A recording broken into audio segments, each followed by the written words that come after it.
오늘은 예레미야 2장 13절 말씀 우리 같이 한번 읽어보도록 하겠습니다. 제가 읽을게요. 내 백성이 두 가지 악을 행하였나니 곧 그들이 생수의 근원되는 나를 버린 것과 스스로 웅덩이를 판 것인데 그것은 그 물을 가두지 못할 터진 웅덩이들이니라. 아멘.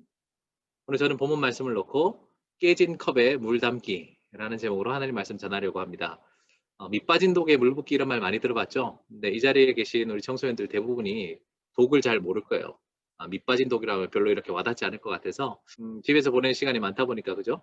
집에 있는 컵으로 이렇게 물을 많이 마실 수 있을 거라 생각하고 이 컵에 깨져 있다면 컵이 깨져 있다면 어떻게 해야 되나 이 컵을 당장 버리고 새 컵을 사야 될지 우리가 이 컵으로 물을 담긴 담아야 되는데 어떤 방법으로 우리가 물을 담아야 될지에 대한 그런 의문을 가지고 궁금증을 가지고 오늘 말씀 한번 살펴봤으면 좋겠습니다.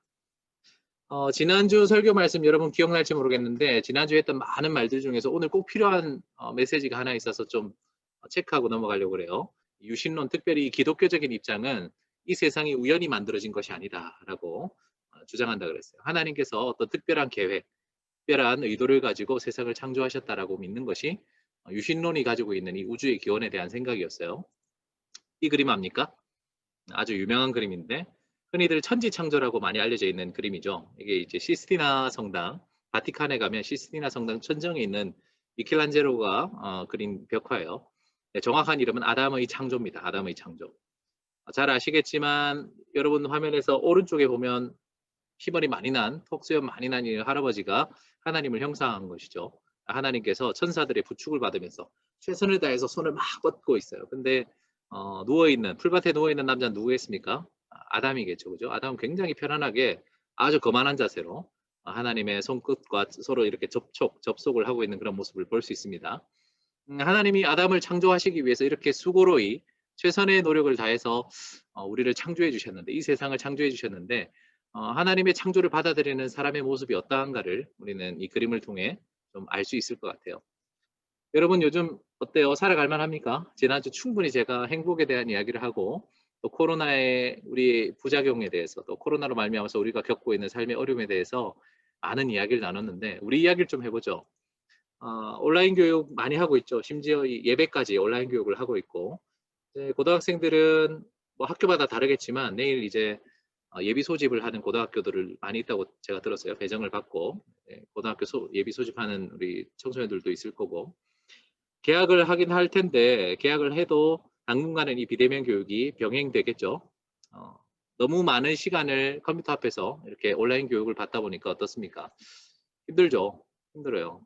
관계가 다 깨어지고 또 집에만 이렇게 갇혀서 생활하다 보니까 스마트폰 하는 시간이 많아서 처음에 좋을 줄 알았는데 그것이 나에게 얼마나 많은 스트레스가 되는지 어른들은 그런 우리 마음도 몰라주고 그죠? 집에서 맨날 앉아가지고 스마트폰하고 컴퓨터 하니까 좋겠다라고 이야기하지만 우리가 느끼는 상실감 참 정말 친한 친구들 볼 수 없고 내가 하고 싶은 일들을 다 참아야 되고 지난 한 해를 돌아봤을 때 내가 정말 아무것도 한 것이 없을까라는 자괴감도 들고 여러 이렇게 마음의 어려움들이 있을 텐데 이 세상이 어쩌다가 이렇게 됐는지 참 우리가 살아가는 세상은 하나님이 분명히 유신론적인 세계관에 의할 것 같으면 하나님의 계획, 하나님의 목적, 하나님의 어떤 특별한 의도를 가지고 세상을 창조했다는데 우리가 경험하는 세상은 그렇게 속 아름다운 것만 같진 않아요. 최근에 되게 충격적인 기사를 제가 한번 봤는데 이 사진 혹시 본 사람 있습니까? 부산은 아니고 저 경기권의 한 중학생이 노인분을 할머니 같아요. 할머니를 이렇게 목을 조르고 이렇게 막 욕설을 하고 이렇게 폭행하는 그런 장면이 굉장히 이슈가 됐었어요. 요즘 전체적인 어떤 청소년들의 정서는 아니겠지만 그래요. 누가 이렇게 DM을 보내줬는데 저 학생이 지금 신상도 막 파헤치고 그런 것 같아요. 근데 참 이게 일반적인 현상은 아니죠. 굉장히 극단적인 어떤 사건이긴 한데 우리 전체적인 청소년들의 그런 마음은 아니겠지만 굉장히 우리 지금 청소년들의 스트레스가 지금 높다. 거의 겨우 참고 있는, 그죠? 거의 경계에 와 있다라는 그런 참 안타까운 마음이 많이 드는 것 같아요. 그리고 거기다 부산시에도 청소년들 이슈를 좀 검색해 보니까 최근에 미군 세균 실험실 관련돼서 이제 청소년들이 또 화가 나가지고 저 북한 쪽에 지금 이런 미군에서 세균 실험실 같은 걸 만들어낸다 해서 거기 반대 성명도 하고 있고 청소년들이 가면 갈수록 이 기후 위기 문제라든지 코로나 문제도 지금 힘들어 죽겠는데 우리 주위에서 이 이기심으로 말미암아서 주민의 동의를 구하지 않은 그런 시설들, 유해 시설들 같은 게 들어와서 우리를 더 스트레스 받게 하고 힘들게 만들죠. 하나님이 원래 계획하신 세상은 이렇지 않았을 텐데 우리가 살아가는 실제 경험하는 현재 세상은 참 너무 힘든 것 같아요. 이유가 뭘까? 하나님이 그러면 원래 계획하신 세상에 대해서 한번 배워봐야겠죠. 여러 가지로 설명할 수 있겠지만 사실 하나님은 네 가지 관계를 아름답게 창조하셔서 우리로 하여금 행복한 삶을 살기를 원하셨어요. 첫 번째, 하나님과의 관계가 있겠고요. 두 번째는 이제 자기 자신과의 관계, 세 번째는 이웃과의 관계, 네 번째는 세상과의 관계라고 할 수 있겠습니다. 하나씩 한번 살펴보죠. 원래 하나님이 디자인하셨던 하나님과의 관계. 하나님은 인간을 하나님과 서로 인격적인 관계를 맺을 수 있는 그런 존재로 우리를 원래 만들어 주셨어요. 이게 무슨 말이냐? 인격적인 관계라는 것은 여러 가지로 설명할 수 있겠죠. 하나님 우리를 로봇으로 만들지 않고 우리와 서로 소통할 수 있도록 서로 커뮤니케이션 할 수 있는 그런 존재로 우리를 만들어 주셨어요. 지난주 설교를 통해서 충분히 제가 말씀드렸습니다만 하나님께서 우리와 소통하시는 방법은 뭐예요? 네, 텍스트, 성경을 통해서 구약, 신약 성경을 통해서 우리에게 말씀을 주시고 그 성경을 우리가 읽고 또 기도하면서 성경 하나님께서 말씀을 생각나게 하시고 또 가르쳐 주시는 그런 성령님을 통해 우리가 하나님과 소통할 수 있고 우리 입장에서 어떻습니까? 하나님 앞에 기도함으로써 말씀을 읽고 거기에 대한 적절한 반응으로 하나님을 예배하면서 우리가 서로 소통할 수 있는 그런 존재로 우리를 만드셨다 그랬죠. 이 소통의 주 컨텐츠는 사랑입니다. 하나님이 우리를 얼마나 사랑하시는지, 하나님이 얼마나 우리를 기뻐하시는지에 대한 그런 내용. 그리고 우리도 그 사랑을 받은 사람으로서 하나님을 얼마나 사랑하는지, 하나님을 얼마나 좋아하는지에 대한 그런 것들이 이 텍스트와 예배를 통해서 서로 소통된다는 거죠. 그래서 우리는 하나님과의 관계를 잘 맺는 사람은 하나님의 마음을 알아서 거기에 반응하는 사람들이에요. 하나님의 마음을 알고 우리가 하나님을 기쁘시게 할 수도 있고 때로는 하나님의 마음을 잘 알지만 하나님을 때로는 슬프게 서운하게 할 수도 있는 이게 바로 인격적인 관계라는 거죠. 여러분은 어떻습니까? 여러분들은 하나님과 인격적인 관계를 잘 맺는 것 같습니까? 근데 여러분 너무 걱정하지 않으셔도 될게요. 여러분이 먼저 하나님과 인격적인 관계를 시작 안 하셔도 하나님은 이미 여러분들과 인격적인 관계를 시작하셨습니다. 요한복음 3장 16절인데요. 제가 읽어드릴게요. 하나님이 세상을 이처럼 사랑하사 독생자를 주셨으니 이는 그를 믿는 자마다 멸망하지 않고 영생을 얻게 하려 하심이라. 하나님이 세상을 여러분들을 얼마나 사랑하신다고요? 독생자를 주실 만큼 하나밖에 없는 아들을 주실 만큼 우리를 사랑하신다. 그죠? 하나님이 우리를 사랑하는 것을 예수님을 이 땅에 보내주심으로 최고의 소통을 하셨어요. 사랑이 잘 느껴지지 않을 때가 있잖아요. 그죠? 연애를 해본 우리 청소년들도 있겠죠. 모쏠들에게는 미안합니다. 제가 의도를 가지고 그런 건 아니고 하나님이 우리를 사랑하신다는 것을 화끈하게 보여주셨어요. 어떻게? 가장 귀한 하나밖에 없는 아들을 우리를 위해 내어주심으로 내가 너를 정말 사랑한다. 내가 정말 너를 소중하게 여긴다라고 이렇게 표현해 주셨어요. 또 볼까요? 스바냐 3장 17절인데 너의 하나님 여호와가 너희 가운데 계시니 그는 구원을 베푸실 전능자이시라. 그가 너로 말미암아 기쁨을 이기지 못하시며 너를 잠잠히 사랑하시며 너로 말미암아 즐거이 부르며 기뻐하시리라 하리라 라고 말씀하셨습니다. 하나님께서요 여러분들을 생각하실 때 어떤 마음이시냐면 너무 기쁘시대요. 여기 제가 빨간색으로 표시해놨죠. 너무 기쁘고 여러분들을 위해서 우리를 잠잠히 보든 보지 않든 우리가 느껴지든 느껴지지 않든 항상 사랑하시고 우리를 얼마나 기뻐하시는지 우리를 생각하면 늘 노래하신다. 즐거이 부르며 기뻐하신다라고 말씀하고 있습니다. 하나만 더 살펴보죠. 이 말씀은 제가 너무 사랑하는 말씀이에요. 제 인생을 바꿔준 말씀이에요. 여러분들에게 인생 구절들이 있잖아요. 강기실 목사님 인생 구절이 로마서 5장 8절입니다. 제가 이 말씀 묵상하고 예수님 영접하게 됐어요. 그래서 저는 항상 이 말씀 소개할 때마다 마음이 두근두근한데 저의 그 마음이 잘 전해질지 모르겠어요. 읽어드릴게요. 우리가 아직 죄인 되었을 때에 그리스도께서 우리를 위하여 죽으심으로 하나님께서 우리에 대한 자기의 사랑을 확증하셨느니라. 우리는 흔히들 사랑을 할 때 굉장히 조건적이잖아요. 저 사람은 사랑받을 만해. 내 것을, 내 시간을, 내 물질을, 내 마음을 받을 만해 라는 사람에게만 우리가 아주 선택적으로, 조건적으로 사랑을 베푸는데 아까 제가 성경 말씀 여러 가지 알려드렸잖아요. 그죠? 요한복음 3장 16절, 스바냐 3장 다 어찌 보면 너무 과분한 사랑이잖아요. 독생자 사랑. 우리를 늘 기뻐하시고 우리를 너무나도 즐거워하신다는 그 말씀이 저는 참 와닿지 않았거든요. 왜냐하면 누구보다 세상 누구보다 제가 저를 너무 잘 아니까. 저는 하나님의 그런 사랑을 받을 만한 자격이 없는 사람이라 생각했어요. 예, 그런데도 불구하고 오늘 이 말씀 보고 제가 탁 꽂힌 게 우리가 아직 뭐였을 때요? 예, 죄인 되었을 때. 우리가 하나님의 사랑을 받을 만한 독생자 사랑을 받을 만한 자격을 갖추기 이전에 우리가 여전히 죄인인 그 상태에 하나님이 우리를 사랑한다는 것을 확증하시기 위해서 그죠?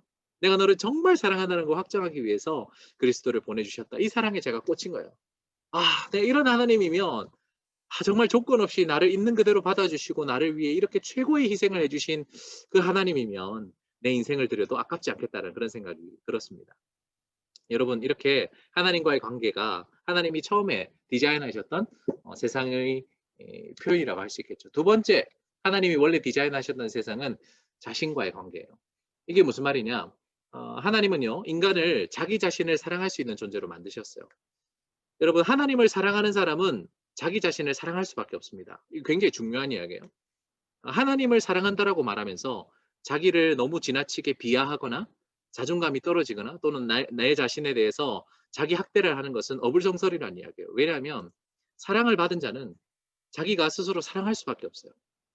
여러분 마태복음 22장 39절에 이런 말씀이 있어요. 둘째도 그와 같으니 내 이웃을 내 자신같이 사랑하라 하셨으니. 여러분 성경의 사랑이라는 이야기는 항상 대상이 두 개의 대상이죠. 하나님을 사랑하고 이웃을 사랑하라. 근데 이 사이에 빈말이 하나 있어요. 비어있는 말이 있어요. 그게 뭐냐면 나를 사랑해야 돼요. 하나님도 사랑하고 이웃도 사랑하는데 이웃을 사랑하는 그 기준이 뭐냐면 너 자신을 사랑함 같이 사랑하라 라고 이렇게 말씀하십니다. 따라서 우리가 왜 이웃을 사랑하지 못하냐면 나를 별로 사랑하지 않아서 그래요. 나 자신에게 너무 이렇게 관대하지 못하고 나 자신에게 너무 엄격하고 나를 사랑할 수 없는 사람은 다른 사람도 사랑할 수 없는 거예요. 자기 자신을 충분히 사랑할 줄 모르면 다른 사람 사랑할 수 없죠. 여러분 우리가 하나님으로부터 얼마나 큰 사랑을 받았는지 하나님으로부터 독생자 사랑을 받았다는 것 우리가 아직 죄인 되었을 때 그리스도께서 우리를 위해 죽으셨다는 이 사랑을 깨달은 사람은 나도 사랑할 수 있고 이웃도 사랑할 수 있는 거예요. 여러분 자기 자신을 사랑할 수 있기를 바랍니다. 근데 이 말은요 이기적이 되라 말은 아니에요. 다른 사람 챙기기 전에 나를 사랑하는 말은 막 자뻑을 해라 이기적이 되라 그런 말이 아니죠. 여러분 모두 다 사람들마다 자기에게 좋은 면도 있고 아쉬운 면도 있어요. 장점과 단점이 있습니다. 근데 나에게 있는 그런 단점까지도 있는 모습 그대로 수용할 수 있어야 된다는 거예요. 왜냐 하나님이 그렇게 우리를 사랑하셨거든요. 여러분들을 위해서 하나님께서 독생자를 주신 것은 여러분들에게 그만한 가치가 객관적인 가치가 있어라기보다 아무 조건 없이 여러분 있는 모습 그대로 사랑하시고 있는 모습 그대로 여러분들에게 그런 사랑을 베풀어 주신 거예요. 여러분 혹시 Sing Again이라는 오디션 프로그램 봤습니까? 이 친구 굉장히 유명한 친구인데 이제 30호 여기서는 실명을 잘 안 쓰죠. 30호 이제 가수인데 무명 가수인데 이 사람이 지금 신상 공개가 거의 다 됐어요. 그죠? 이승윤이라는 친구예요. 이분이 잘 알고 계신 분도 있겠지만 그 유명한 이재철 목사님 셋째 아들입니다. 이 이승윤이라는 이 친구가 무명 언더 생활을 아주 오래 하다가 이 Sing Again이라는 이 예능 프로그램 오디션 프로그램 통해서 대박이 났어요. 그죠? 그래서 지금 이 김이나라는 작가님 되게 유명한 작가님인데 김이나라는 작가님이 이승윤 군을 칭찬을 해줬어요. 뭐라고 칭찬해 주냐면 앞으로 승윤 군 되게 사랑도 많이 받고 또 많은 사람들의 팬심을 얻을 텐데 자기 자신에게 좀 너그러웠으면 좋겠다. 다른 사람들이 우리 승윤 군에게 30호님에게 칭찬하는 것을 잘 받아줬으면 좋겠다라는 그런 칭찬을 하니까 막 펑펑 울어버리는 거예요. 무슨 사연이 있었는지는 제가 깊이는 알 수 없겠습니다만 이 PK 그 목사님의 자녀로서 아마 칭찬받는 거 내가 다른 사람들 앞에서 참 잘한다 노래 잘한다 그죠 잘생겼다 좀 끼가 있다 이런 이야기를 받는 걸 되게 쑥스러워했던 것 같아요. 그런 걸 부끄러워하고 있는 모습대로 자기 자신이 가지고 있는 그런 장점들을 좀 잘 못 받아들였던 것 같아요. 요즘 우리 청소년들 어떤지 모르겠는데 제 나이 때만 해도 어른들이 칭찬을 해주잖아요. 야, 너 참 공부 열심히 하는구나, 착하구나, 너 참 열심히 하는구나, 너 이런 것도 참 잘하는구나라고 칭찬해 줬을 때 우리 때는 예의가 그랬어요. 아닙니다. 어른들이 칭찬해 주면 그걸 감사합니다라고 받아야 되는데 아닙니다 하면서 자꾸 자기 자신을 낮추고 그게 좋은 모습, 겸손한 모습, 예의 있는 모습이라 생각했던 것 같아요. 아마 그 안에 있는 속 이야기까지는 다 모르겠는데 이 30호 가수 이승윤 가수도 오랜 세월 동안 자기 자신을 있는 모습 그대로 받아들이지 못하고 남이 하는 칭찬 주위 사람들의 칭찬을 자꾸 멀리하고 그러지 않았을까 하는 그런 생각이 들어요. 사랑하는 우리 청소년 여러분 누군가 여러분들을 칭찬해 주면 감사합니다 하고 좀 받을 수 있었으면 좋겠어요. 나 자신을 사랑하는 것이 하나님이 원래 디자인하신 자기와의 관계거든요. 이것이 가능할 때 세 번째, 이웃을 사랑할 수 있습니다. 하나님께서는 나만 잘 먹고 잘 살아라고 나를 보내주신 것이 아니에요. 이런 건 바로 약육강식이죠. 그죠? 힘 있는 사람이 모든 것을 독차지하게 되고 힘이 약한 사람은 도태되고 소외되는, 그것이 아니라 하나님이 원래 디자인하셨던 관계는 이웃이 서로서로 함께 더불어 잘 사는 거예요. 그러기 위해서는 여러분들이 하나님과의 관계도 잘 쌓아야 되고 나 자신과의 관계도 충분히 나를 있는 모습 그대로 잘 받아들여야 이웃도 사랑할 수 있게 되겠죠. 그죠? 우리가 정말 행복하게 살려면 나만 잘 먹고 잘 살아서는 되지 않아요. 서로 사랑을 나누면서 그렇게 살아갈 때 우리 정말 행복을 느낄 수 있겠죠. 마지막 네 번째는 세상과의 관계예요. 우리는 이제 하나님께서 우리에게 주신 이 목적이 나만 잘 먹고 내 주위에는 몇몇 사람들만 잘 지내는 것이 아니라 하나님이 창조하신 이 모든 세상을 잘 사랑하고 하나님이 주신 이 능력으로 잘 경영하는 것, 그것이 우리에게 주신 하나님의 원래 계획이었다. 그래서 이것은 하나님은 이 세상을 우리가 어떻게 경영하기를 원하시냐면, 경영한다는 것이 내 마음대로 막 착취하고 또 정복하고 이런 뜻이 아니라 세상의 본래적인, 원래 하나님이 디자인하셨던 그 본래 가치가 최고로 잘 드러날 수 있도록 잘 관리하고 보호하고 양육하고 발전시켜서 하나님 보시기에 심히 좋았더라라는 그런 세상으로 이 세상이 잘 유지되는 것이 하나님이 원래 디자인하신 우리와 세상과의 관계였습니다. 창세기 1장 28절에 이런 말씀이 있네요. 하나님이 그들에게 복을 주시며 하나님이 그들에게 이르시되 생육하고 번성하여 땅에 충만하라. 땅을 정복하라. 바다의 물고기와 하늘의 새와 땅에 움직이는 모든 생물을 다스리라 라고 말씀하셨습니다. 여기에서 좀 우리가 오해하기 쉬운 말이 정복하라는 말이 있잖아요. 정복한다는 것이 그 땅을 못 살게 굴고 너 마음대로 하라는 것이 아니라 우리가 청지기적인, 우리가 주인이 아니라 하나님께로부터 이 세상을 잘 관리할 수 있도록 청지기로서, 그죠? 집사로서, 쉽게 말해서, 그죠? 청지기로서 집사로서 잘 관리하라는 그런 말씀이라 할 수 있겠습니다. 그것이 원래 하나님께서 디자인하셨던 관계의 모습이죠. 정리하자면 보기 좋게 제가 그림을 그렸는데요. 사람이 먼저 하나님께서 얼마나 우리에게 무조건적인 귀한 사랑을 주셨는지를, 이 관계를 잘 회복할 수 있어야 돼요. 여러분들은 어때요? 하나님이랑 요즘 관계 좋나요? 첫 번째 이 관계가 깨어지면 모든 것이 다 깨어집니다. 하나님과 정말 소통할 수 있는, 하나님의 말씀을 읽고 그 말씀 따라서 기도하고 예배하는 이 귀한 선순환이, 이 좋은 소통이 잘 이루어져야 모든 관계에 빛이 나는 거예요. 하나님께로부터 정말 이렇게 좋은 관계를 가진 사람은 어떻습니까? 자기 자신과도 관계가 좋은 거예요. 하나님이 나를 이렇게 귀하다고 말씀하셨는데, 그죠? 나의 창조자, 그죠? 나의 구원자께서 내가 최고라고 말씀하시는데, 내가 가장 귀하다고 말씀하시는데, 어찌 내가 이 세상의 기준으로 다른 사람들이 하는 그런 이야기들로 마음이 흔들려서 자기 자신을 학대하고 비하할 수 있겠습니까? 그래서 정말 건강한 자존감은요, 비교에서 오는 게 아니에요. 여러분, 힘들고 어려울 때 주위에 나보다 어려운 사람들, 나보다 뭐 못 살고 또 불우하게 사는 사람들 보면서 상대적인 만족, 상대적인 감사를 느끼는 사람은요, 이 상대적인 박탈감에 또 시달릴 수 있어요. 나보다 세상에는 훨씬 객관적인 기준으로 볼 때, 좀 더 세상적인 기준으로 볼 때 나아 보이는 사람들이 있거든요. 그런 사람 만나면 다시 나는 또 침체되는 거예요. 그래서 다른 사람 앞에서 막 내 감정이 막 파도 타기 하듯이, 어떤 때는 자존감 최고, 어떤 때는 막 우울증, 막 이런 식으로 막 가는 것은 내가 바른 기초 위에, 바른 반석 위에 자기 자존감을 올리지 않아서 그래요. 여러분, 최고의 자존감을 유지하는 방법은요, 바로 하나님 말씀 위에 내 자존감을 올리는 거예요. 하나님이 나를 얼마나 사랑하셨는지, 하나님이 나를 얼마나 귀하다고 생각하시는지, 그것을 말씀을 통해서, 예배를 통해서 서로 소통하면서 하나님과 관계를 잘 쌓는 사람은 자기 자신의 관계도 좋아질 수밖에 없습니다. 이런 사람이 어떻게 할 수 있어요? 이웃과도 사랑을 나눌 수 있죠. 막 마음이 초조해가지고 또 여유가 없어서 나 하나 먹고 사는데 지쳐가지고 막 그렇게 전전긍긍하는 삶이 아닌 이웃과의 소통을 잘할 수 있는 사람. 더 나아가 하나님이 주신 온 세상에 대해서 관심을 가지고 어떻게 하면 이 세상을 원래 하나님 디자인하셨던 보시기 심히 좋았다라는 그 나라로 회복할 수 있을까? 여기까지 생각이 이른다는 거예요. 그런데 교회 오면 제일 먼저 무슨 이야기 듣습니까? 우리가 세상을 변화시켜야 된다. 세상 가운데 하나님 나라를 세워야 된다. 이 이야기는 사실 제일 마지막에 해야 되는 이야기예요. 교회 가서 제일 먼저 해야 되는 이야기는 하나님과의 관계부터 우리가 다시 재정립해야 되죠. 내가 하나님을 정말 주인으로 영접하고 있는지, 하나님과 사이가 좋은지. 그래서 제가 이거는 청소년들하고 항상 대화할 때 늘 단골 질문인데요. 요즘 하나님하고 잘 지내냐? 이걸 제일 먼저 물어봐요. 왜냐하면 이것이 제일 첫 번째 우선이 되어야 이제 나와의 관계, 이웃과의 관계, 나아가서 하나님이 주신 사명을 따라 이 세상을 변화시키는 그 일을 할 수 있기 때문에 그렇죠.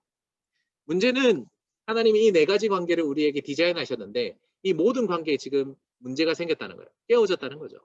우리 모든 관계들이 깨어졌다면 어디서부터 이것들을 해결해 나가야 될까요? 오늘 설교 제목이 깨진 컵에 물 담기잖아요. 컵이 깨졌어요. 이 깨진 컵에다가 계속해서 물을 더 끼얹는다고 해서 문제가 해결될까요? 그렇지 않죠. 이렇게 다 박살이 나버린 하나님과도 자기 자신과도 이웃과도 세상과도 모든 관계가 다 깨어져 버린 사람 어디서부터 손을 봐야 될까요?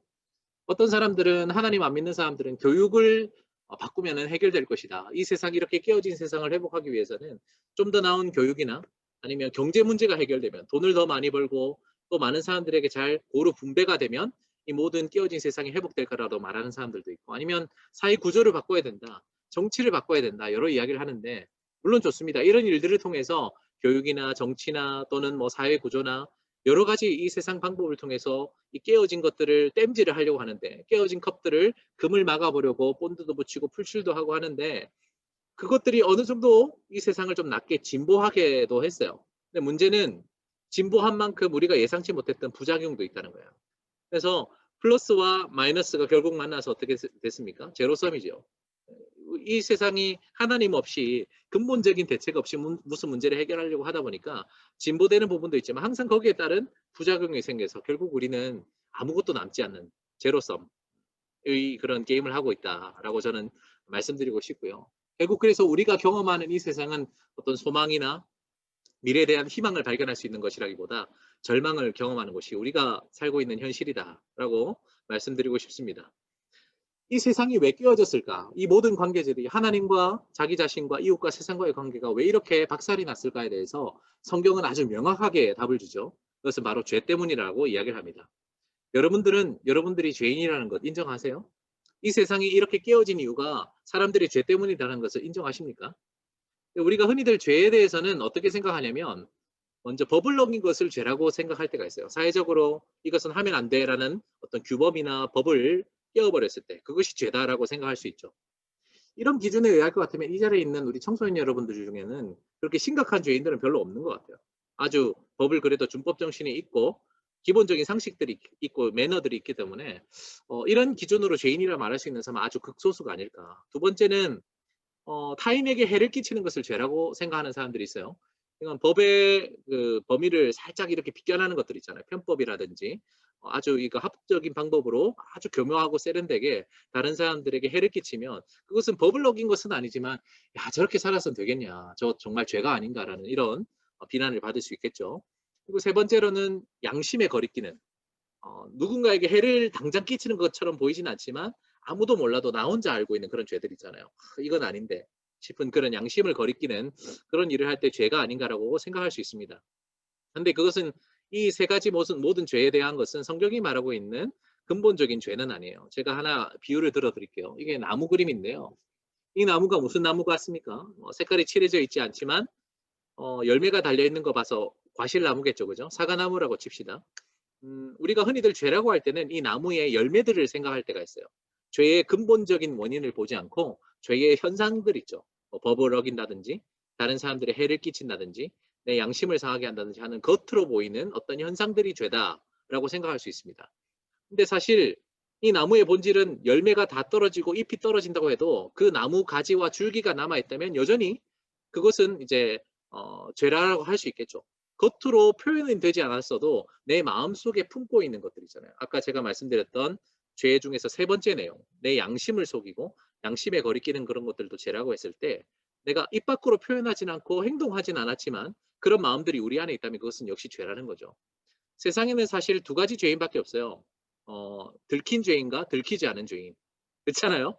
여러분들도 사실 마음속으로 생각했던 여러 죄들이 있을 거예요. 성경의 기준으로 말할 것 같으면 남을 미워한다든지 또는 직접 표현하진 않았지만 서운한 감정을 넘어서서 그 사람을 저주하고 원망하고 하는 그런 마음들 그런 것들도 어찌 보면 마음속으로 짓는 죄들이잖아요. 네, 그런 것들은 어찌 보면 열매와 잎사귀는 아니지만 그 죄의 본체가 아닌가 줄기와 또는 가지들이 아닌가 하는 생각을 하고요. 마지막으로는 이 뿌리들이 있죠. 정말 더 깊이 땅속에 묻혀 있기 때문에 도저히 사람의 육안으로는 확인할 수 없는 이게 이제 영적인 부분인데요. 죄의 가장 근본적인 이런 문제에 대해서 성경은 뭐라고 이야기를 하냐면 여러분 죄를 영어로 하면 뭐죠? sin, sin이잖아요. sin. 그죠? 죄의 이 sin 중에서 제일 가운데 있는 알파벳이 뭡니까? 빨간색으로 표현했죠. I입니다. I. 그래서 I centeredness, 내가 중심에 있는 자기 중심성이 가장 큰 죄라고 성경은 이야기를 하고 있습니다. 오늘 우리가 읽었던 성경 본문을 보시면 예레미야 2장 13절이거든요. 뭐 하나님의 백성이 두 가지 악을 행했는데 하나가 뭐냐면 하나님을 버린 거래요. 이게 무슨 말이냐면 우리의 인생의 주인을 하나님으로 모시지 않고 내가 인생의 주인이 되겠다는 거죠. I centeredness, 그죠? 내가 중심이 되고 하나님을 저 버려버린 거예요. 하나님이 우리의 생수의 근원이라 그랬는데, 그죠? 나의 모든 것을 공급해 주시고 나의 중심이 되시는 인생의 주인을 버린 것이 첫 번째 죄고, 두 번째는 하나님 대신에 나를 기쁘게 할, 나의 갈증을 채워줄 엉뚱한 웅덩이를 판 거예요. 그것이 죄라고 그럽니다. 우리가 사실 살면서 하나님 말고 이 세상이 주는 쾌락, 이 세상이 주는 즐거움과 보람이 많다 보니까 아직 어린아이임에도 불구하고 우리 청소년 여러분, 하나님 말고도 세상에 재밌는 게 참 많잖아요. 세상이 나를 즐겁게 하고 세상에 나를 기쁘게 하는 것들이 굉장히 많은데 그런 것들이 어찌 보면 이런 웅덩이를 파는 거예요. 우물을 파는 거예요. 근데 안타깝게도 하나님을 제외한 모든 웅덩이는 어떤 웅덩이란가요?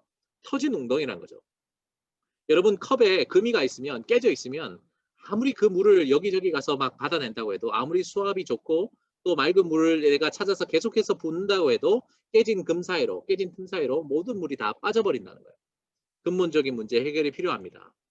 깨진 컵에 물 담는 것, 결국에는 불가능한 일이죠. 어떻게 우리가 이 깨진 컵에 물을 담을 수 있을까 한번 고민해 봤으면 좋겠는데, 여러분 제가 아까 말씀드렸다시피 이 I-centeredness, 자기 중심성은 언제부터 시작된 문제냐면 바로 인류의 최초의 이 죄악이 발생했던 선악과 사건에서부터 이 모든 문제가 발생했다 볼 수 있습니다. 제가 어떤 유튜브 영상을 봤는데요. 선악과 사건, 하나님께서 아담과 하와에게 동산 중앙에 있는 선악을 알게 하는 나무의 열매를 먹지 말라는 이 사건이 굉장히 째째한 하나님이다라고 하나님을 비방하는 그런 영상을 본 적이 있습니다. 여러분 어떻게 생각하세요?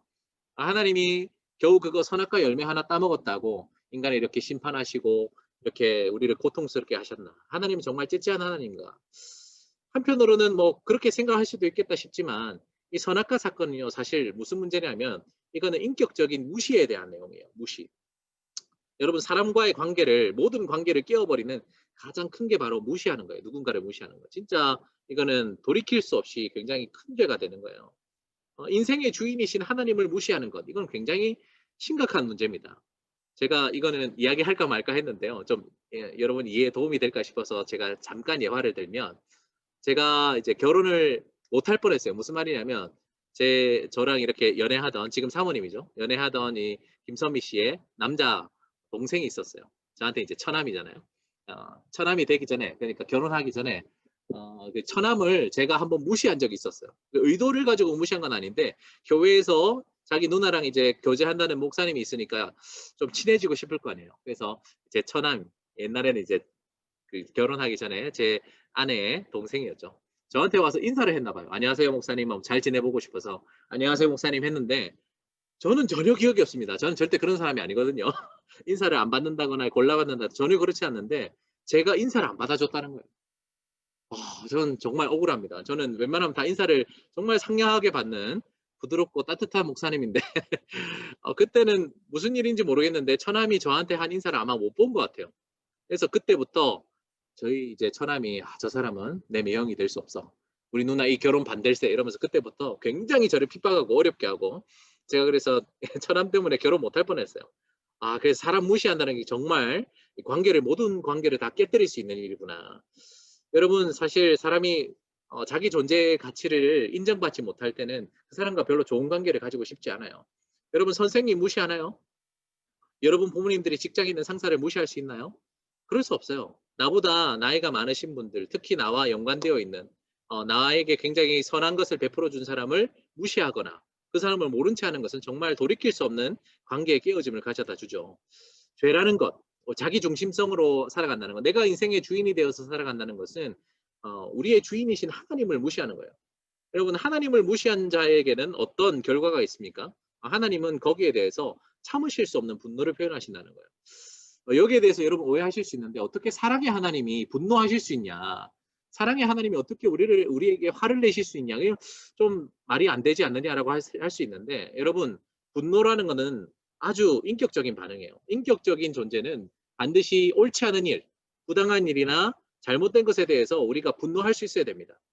여러분 모든 일에 그럼 뭐 그럴 수도 있지 하면서 참는 것이 그것은 오히려 더 비인격적인 거예요. 그것은 비인간적인 거예요. 하나님께서는 우리를 인격적인 존재로 만드셨기 때문에 잘못된 일을 볼 때 분노하는 것, 그것은 하나님 닮은 성품이라는 거죠. 하나님께서는 우리 인간들이 자기의 본분을 잊어버리고 하나님을 주인으로 모시지 않는 이 일을 분노하십니다. 진노하십니다. 따라서 우리에게 이렇게 어려운 일이 생겼죠. 하나님과의 관계가 깨어지니까 어떻습니까? 이 하나님께로부터 오는 무조건적인 사랑, 독생자 사랑을 받지 못한 사람은 어때요? 계속해서 이 세상에 불완전한 사랑들에 전전긍긍하는 거예요. 많은 연예인들이 또는 가수나 또는 영화나 문화 매체에서 나오는 것처럼 연인과의 사랑, 어떤 이데올로기와의 사랑, 자기 자신과의 어떤 사랑, 환상과 내가 꿈꿔온 어떤 야망과의 사랑을 통해서 그 불완전한 사랑에 계속 상처받다 보면 어떻습니까? 이웃을 미워하게 되고 세상에 대해서 관심을 가지지 않고 오히려 그것들을 이용해서 파괴시키려고 하는 그런 마음들이 우리에게 생겨버린다. 저는 단언하건대 이 자기중심성의 문제, 내가 인생의 주인이 되어서 하나님을 버리고 엉뚱한 웅덩이를 파서 나를 기쁘게 하려는 이 자기중심성이 반드시 해결되어야만 우리에게 하나님이 원래 디자인하셨던 그 아름다운 세상을 우리가 만날 수 있다고 저는 확신합니다. 답을 드리지는 않을게요. 여러분들이 한 일주일 동안 살아가면서 제가 다음 주에 성경은 어떻게 이 자기중심성을 해결할 수 있는 길을 주시는가 본격적으로 알려드리겠지만 여러분들은 오늘 나중에 제가 보내드릴 링크를 통해서 말씀을 나누면서 어떻게 우리가 인간이 이 자기중심성을 깰 수 있을까? 죄의 가장 뿌리가 되는 거죠. 나무에 있어서 열매도 아니고 잎사귀도 아니고 줄기도 아닌 이 뿌리에 해당하는 자기중심성의 문제를 어떻게 해결할 수 있을까 한번 고민해 봤으면 좋겠습니다. 깨진 컵에 물을 담을 수 있을까요? 한번 고민해 보시고 이 말씀해 주시는 은혜를 같이 풍성하게 나눠봤으면 좋겠습니다. 아까 불렀던 찬양이죠.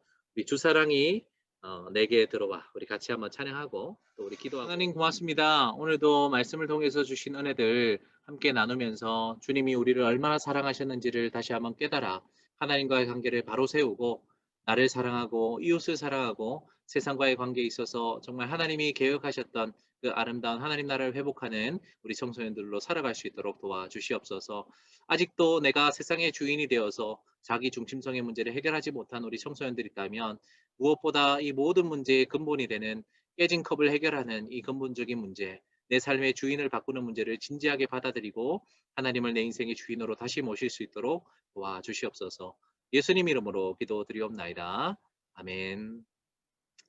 청소년 여러분 오늘도 너무 수고 많았습니다. 당분간은 아직 결정이 안 돼서요. 우리 분반 공부나 이런 것들은 이제 다음 주에 제가 안내를 해드리도록 하고요.